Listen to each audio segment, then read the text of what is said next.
ఇదిగో రోమపత్రిక 5వ అధ్యాయం 8వ వచనములో నీతిమంతుల కొరకై ఎవరన్నా మరణిస్తారేమో, నీతిమంతుల కొరకై ఎవరైనా మరణిస్తారేమో.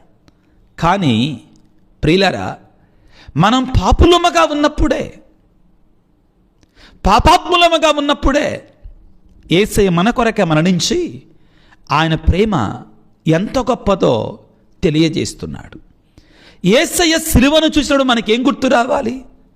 అన్నిటికంటే మొదటిగా మనకు గుర్తు రావాల్సింది ఏంటంటే ఆయన అనంతమైన ప్రేమ, మరణాన్ని కూడా మన కొరకే లెక్క చేయని ప్రేమ, ప్రాణాన్ని కూడా త్యాగం చేసిన ప్రేమ.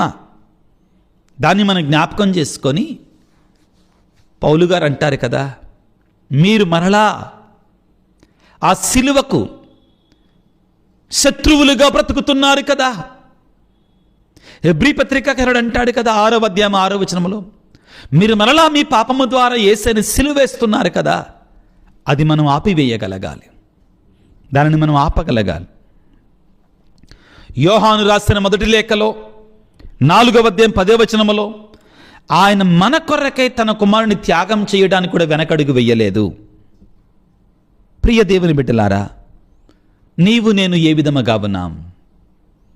ఈ శ్రమల కాలములో, ఈ గుడ్ ఫ్రైడే రోజున మన పాపాల కొరకే మనం కన్నీరు కార్చే రోజు, శుభ శుక్రవారమే, కుడివైపున ఉన్నటువంటి దొంగవాడు రక్షించబడినట్టు రోజే కాదంటల్లా.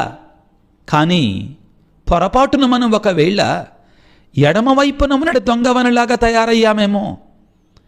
ఇంకా మనలో యేసయ్య సిలువ మరణం చేరువలోనే ఉన్నా కానీ, దగ్గరే ఉన్నా కానీ, అనుకూల సమయమైన రక్షణ దినమైనా కానీ మనం ఇంకా ఆ చెడ్డ దొంగవనలాగా యేసయ్య కల్లి చూస్తూ పశ్చాత్తాపము లేకుండా బ్రతుకుతున్నామేమో.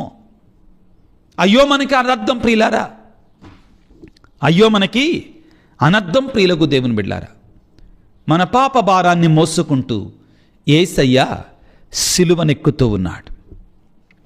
ఇక్కడ మనందరం గుర్తుంచుకోవాల్సిన ఒక్క అంశం ఉంది ప్రియులారా. ఏమిటి అంటే దేవుని యొక్క న్యాయము, దేవుని యొక్క కృప. ఈ రెండు మాటలను గుర్తుపెట్టుకోండి. దేవుని యొక్క న్యాయం ఏంటి అంటే తప్పు చేసినటువంటి వాడు శిక్షను అనుభవించాలి. లేకపోతే ప్రియులారా, ఆయన న్యాయవంతుడు కాదు. న్యాయం అంటే ఏంటి? నీతి అంటే ఏంటి? తప్పుకి శిక్ష ఉండాలి.